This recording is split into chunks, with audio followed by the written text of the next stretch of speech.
भाइयों इस बार भूल गए, इसलिए जनता ने परिवर्तन का मन बना दिया जब, तो वो भूल गए मेरे परिवारीजनों, अरे एक तो आप विपक्षी पार्टियों की तरफ से कह रहे थे कि वाला भूल जाएंगे क्या लोग? ये मेरा राशन है, मैंने जमा किया है, इन्होंने फसलों का उचित दाम नहीं दिया है, मेरा ही राशन है, मेरे ही राशन पर आयश कर रहे हैं। अमेरिका घूम रहे हैं, इंग्लैंड घूम रहे हैं, मणिपुर देखने की न उनको फुर्सत है न नूह को देखने की फुर्सत है। ये सरकार तब जागी जब बुलडोजर चल गया, जला दिए गए, उसके बाद ये सरकार जागी तो डैमेज कंट्रोल करने के लिए बाद में मैंने सुना कि पट्टा दे दिया।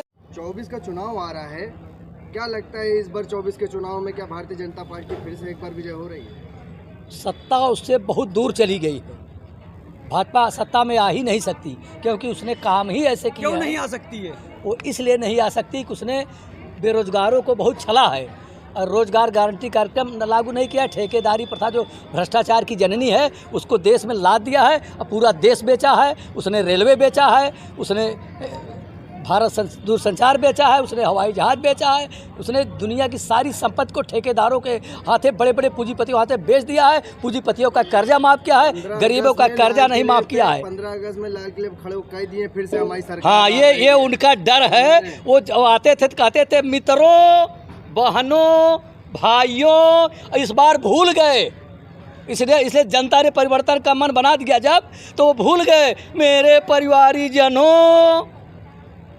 अरे एक तो आप विपक्षी पार्टियों की तरफ से कह रहे थे कि ये सब फैमिली वालों को आगे बढ़ा रहे हैं। विपक्षी पार्टियों की बात ना करिए। जब सदन में आवाज उठाई गई थी मणिपुर को लेके तो राहुल गांधी की बोलती बंद हो गई। राहुल गांधी की बोलती बंद हो जाए तो हो जाए, इसीलिए तो यूपी में वो गायब हो चुके हैं। 88 से सत्ता में आए कभी, इसके बाद जितनी पार्टियां सत्ता में आई हैं यहाँ पर यूपी में, ये भी कोई काम की नहीं है, जनता का काम कोई नहीं कर पा रही हैं। किस बार कौन उठ रहा है फिर? इस बार 24 में कौन उठ रहा है? इस बार मैं आज असली बात बता दे रहा हूँ। मैं रामाशय सिंह पटेल एडवोकेट, राष्ट्रीय अध्यक्ष, राष्ट्रीय समाजवादी पार्टी हूँ। इस बार ये जो विभिन्न राजनीतिक दल के लोग यहाँ 40-45 लोगों की जो संख्या है और इसमें जितने निर्दल हैं, मेरा मानना है निर्दल भी एक दल है, सारे निर्दलीय लोग, सारे लोग मिलकर के इंडिया गठबंधन और एनडीए गठबंधन दोनों जो काम नहीं कर पाए हैं उस काम को हम लोग करके दिखाएंगे। कृषि को उद्योग का दर्जा दिलवा करके हम लोग कृषि को उन्नतशील बनाएंगे। जो राशन खा रहे हैं फ्री योजना वाला भूल जाएंगे क्या लोग? ये मेरा राशन है, मैंने जमा किया है, इन्होंने फसलों का उचित दाम नहीं दिया है, मेरा ही राशन है, मेरे ही राशन पर आयश कर रहे हैं। अमेरिका घूम रहे हैं, इंग्लैंड घूम रहे हैं, मणिपुर देखने की न उनको फुर्सत है न नूह को देखने की फुर्सत है। ये भाजपा के लिए एक चुनौती है कि ये लोग कुछ नहीं कर पा रहे हैं। केवल हिंदू मुसलमान जाति संघर्ष। किसान भी इनके राज में बड़ा खुश है, इतना खुश है कि फसलें चौपट हो जा रही है, सब खा लेता है। खोले आए गौशाला, कान्हा गौशाला, ये कोठी में मौसरा सब मर जाता है, सब काट फेंक देता है और फसलें सब चौपट है। पूरे यूपी में आप लोग टहल के देखिए और सत्य लिखने का जज्बा करिए। ये पत्रकारों की चौथे स्तंभ की असली आदत है, वो दिन चाहिए। भैया अब तो वो भी आगे एक गाइडलाइन भी जारी हो गई। हाँ ठीक है, उसके अनुसार आप चलिए, अगर कानून का पालन आप भी करिए। कहीं ना कहीं की मौजूदा सरकार का कहना कि कोई जानवर इस समय रोड पे नहीं घूमता हुआ नजर आ रहा है। तो कहने के लिए कहने दीजिए, तो कहेंगे कि सारे लोग रोजगार पा गए हैं, सारे लोग मस्त हैं, ये तो उनका अपना एजेंडा ही है, अपने एजेंडे पे चल रहे हैं। कहाँ बेरोजगारी कहाँ देखने को मिल रही है? बेरोजगारी, सारे लोग बेरोजगार तो पड़े हैं, कोई काम ही नहीं है। देखने को मिल रही है इस समय 25 करोड़ बेरोजगार है। मैं जब इलाहाबाद यूनिवर्सिटी में पढ़ता था, पहली बार सिपत मिश्रा यहाँ मुख्यमंत्री थे, पहली बार अखिलेंद्र प्रताप सिंह के नेतृत्व में तमाम यूनिवर्सिटी से लेकर के 1 लाख युवकों का विराट हुआ था। यहीं लाठीचार्ज हुआ था, मुझको खूब अच्छी तरह से याद है। 85 का दौर था वो, मैं पहली बार लखनऊ धरती पर प्रवेश किया था, तो यहीं लाठीचार्ज हुआ था। बेगम पार्क जुलूस जैसे गया है तो उस समय हम लोग नारा लगाते हुए आए हुए थे कि 2.5 करोड़ बेरोजगार, कौन है इसका जिम्मेदार। उस समय से इसमें 25 करोड़ हो गई है। ये ठेकेदारी के प्रथा के माध्यम से, पूंजीपतियों के माध्यम से विकास करना चाहते हैं। ये बिल्कुल सरासर जनता के साथ अन्याय है। सिलेंडर देख लीजिए, कहाँ 900 रुपये का रेट हो गया, सब्सिडी अलग दे रही है, और राजस्थान वाला 500 में दे रहा है। इनको हम तो कहते हैं पेट्रोल 1000 में बेचे, इनकी औकात पता चल जाएगा। पेट्रोल 1000 में बेचे, ये बेचा है, इनका हुए काम मुनाफा कमाए, जनता वोट ना दे। अब क्या दे वोट? क्यों नहीं देगी? 24 में तो जीत रहे हैं ना। अरे ये तो अपने मन से जीतपाई करी, ये तो कर्नाटक जीतत रहन, ये तो राजस्थान जीतन, मध्य प्रदेश बेईमानी सरकार कुछ बन जाए तोड़ के हो। मोदी जी भाषण किए वहाँ पर मध्य प्रदेश में भोपाल में कि हम जो है अजीत पवार को इनका जो है कितना 700 करोड़ कितने घोटाला, सारे घोटालेबाजों को इन्होंने पार्टी में शामिल कर लिया। और जितने डरपोक ले थे, चाहे वो टीएमसी वाला हो, शुभेंदु अधिकारी का, सब तो उसी में आ गए।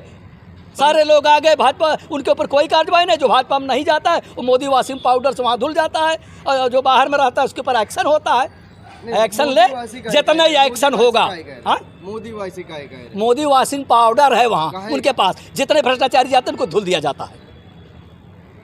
वो तो भाई जनता के हित में काम कर रहे हैं, बहुत हित में काम कर रहे हैं। जनता इस बार सबक सिखा देगी। अभी इंडिया से डरे हुए हैं। आज ये हमारा जो नेशनल प्रोग्रेसिव अलायंस जो हुआ है, देखिए कि ये क्या गुल खिलाता है, इस सब की नानी मार देगा। कहना है नहीं जानते हैं सब पार्टी को जनता। शिक्षा पे कर ली जाए तो ये सरकार ने बहुत ही बच्चों को पढ़ा लिखा दिया। चलिए हाँ, इन्होंने इतनी शिक्षा दिया कि बिना फार्म भराए कोरोना में सबको पास कर दिया, डिग्री दे दिया। हम शिक्षा, चिकित्सा, सुरक्षा, न्याय प्रणाली हम निःशुल्क चाहते हैं। और मेरा अंतिम भाषण, मैं अंतिम बाइट दे रहा हूँ आपको कि न्याय के मामले में, चूँकि मैं एडवोकेट हूँ और मैं गांव से आता हूँ, न्याय 3 मिनट में होना चाहिए, 3 घंटे में होना चाहिए, न्याय 3 दिन में होना चाहिए। किसी पे काम कर रही है सरकार। हाँ सुनिए, मेरी बात आप सुन लीजिए, उसके बाद आप अगला प्रश्न करिए। 3 दिन में होना चाहिए, 3 महीने में होना चाहिए, किसी भी न्यायालय में, चाहे जिस स्तर का हो, चाहे लोअर कोर्ट हो, चाहे सेशन कोर्ट हो, चाहे वो हमारी हाई कोर्ट हो, चाहे हमारी सुप्रीम कोर्ट हो। 3 साल से ज़्यादा कोई फाइल चलनी चाहिए, ऐसा हम कानून लाएंगे। जीरो टॉलरेंस पे काम कर रहे हैं। आखिरी इंसाफ गरीबों को तभी मिल सकता है जब टाइमबद्ध ढंग से काम हो। इस पर बहुत विचार आते थे, आजकल 1 साल से लोग आना बंद कर दिए, नहीं तो पेपरों में भी आता था आखिरी इंसाफ के लिए। मौजूदा सरकार का कहना है माताएं बहनें हमारी सुरक्षित हैं इससे। अरे इतनी सुरक्षित है कि हाथरस कांड आप देख ले है खूब अच्छी तरह से। रतिये की लहसिया जलाई उठी, यह तो सुरक्षा हुआ। कानपुर में दीक्षित परिवार वाला मामला, अगर ग्राम सभा में जमीन बा, बगल उनकर खेत है, अगर ऊपर कब्जा बा, हाई कोर्ट सुप्रीम कोर्ट की रूलिंग है, मैं वकील हूँ, बता रहा हूँ आपको, दोनों में रूलिंग है कि अगर उसका कब्जा है तो यूपी जमींदारी विनाश अधिनियम जो नया आ गया है, उसमें भी आ गया है 67A के तहत उनको दे देना चाहिए।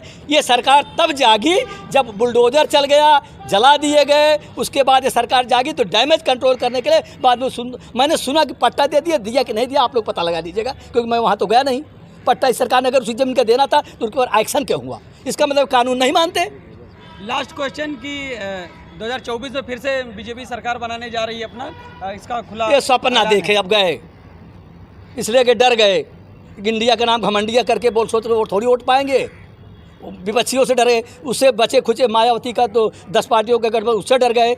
अभी तो हम अब तीसरा मोर्चा के लोग, अभी हमारे साथी लोग कह रहे थे, लेकिन अब देखो हम तीसरे में जाते हैं, चौथे में जाते हैं, लेकिन हम तो चौथा मान के चल रहे हैं।